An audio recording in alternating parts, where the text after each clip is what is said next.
বিদ্যুতের short circuit থেকে আগুন লেগে বস্মীভূত বসতবাড়ি, ঘটনা বিশালগড় থানাধীন নবীননগর এলাকায়।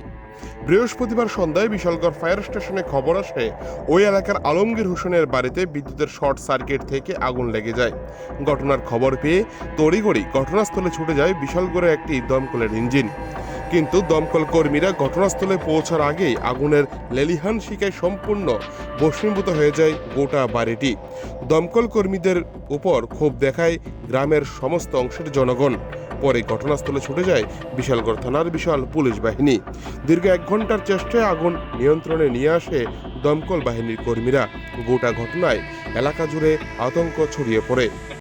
ঘটনা কারেন্ট থেকে মানে আগুন লাগছে আর কি, কারেন্ট শর্ট। কি নাম এই জায়গাটার? জায়গাটার নাম নবীনগর মধ্যপাড়া। কার বাড়িতে আগুন লাগছে? আলমগীর হোসেন। কি করে তেনে? হ্যাঁ, বিদেশে আছে আর কি, বিদেশ থেকে। বাড়ির তারা আসলো না কেউ ঘরে? বাড়িতে কেউ আসলো না। কেউ আসলো না? না, ছোট্ট একটা বাচ্চা আসলো আর কি।